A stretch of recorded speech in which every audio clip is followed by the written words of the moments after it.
Yeah, we were always pretty much thinking CBA, weren't we? That was the reason we started that mastermind. Mm-hmm. And so I think it was because we got this big vision for the business, and there were people in that room that, so with the mastermind, just to be really clear, there's different levels of stages of business, and we were in the say the lowest one. We were in the first level, the startup group, and then there's like 3 other levels.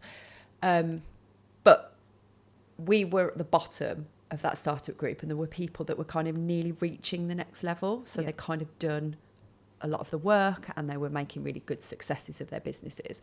And I suppose because we always had that vision of going, we are going to go beyond this group, we're going to go into the next group, we're going to go into the next group.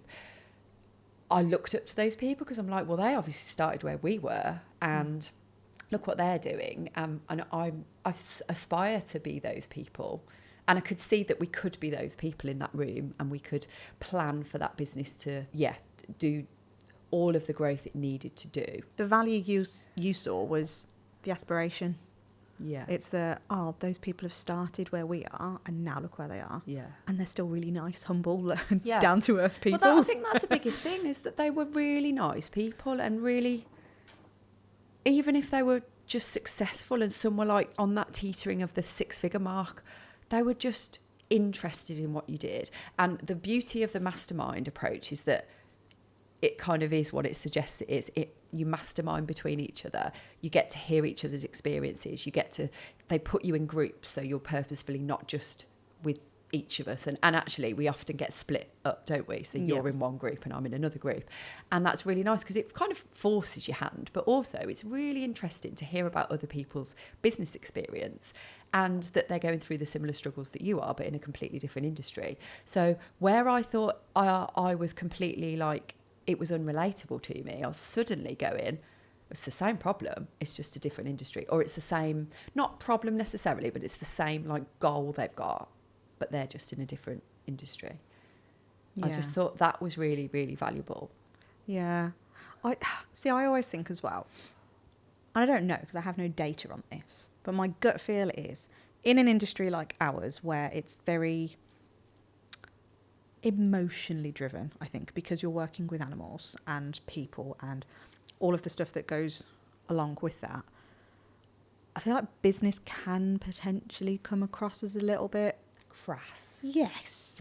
Very crass, very like, how dare you? Cold, and it takes away from your work and your love of the dog and the love of helping the human, maybe. Yeah.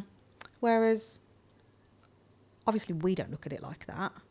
I personally look at business and business studies, if you want to call it, or what we're doing, which is all the business strategy, is if I fully understand the role that I am in, which is, if I take out all the emotion, the role that I am in is a business owner. I own a business that delivers a service that theoretically I love doing, that I love delivering, to a client to make the dog and or human happier and get them having a better relationship. Like, on the surface, that's how I see the role as the business owner. Mm-hmm. Then that first step into that business world is, how do you then get that client to pay you to deliver that service? It doesn't matter what you're charging. It's like, even if it's 10 quid, it's an exchange of cash for a service. Yeah. Doesn't mean you do any better or less because of it only being £10. And you get a few of those under your belt. And then you start to go, oh, okay, I can sell these because then that's a sale. So they're not horrible words. They're not anything like with any hidden meanings. It's simply a transaction of an exchange value. You're receiving the value of cash. Yeah. They're receiving the value of your service.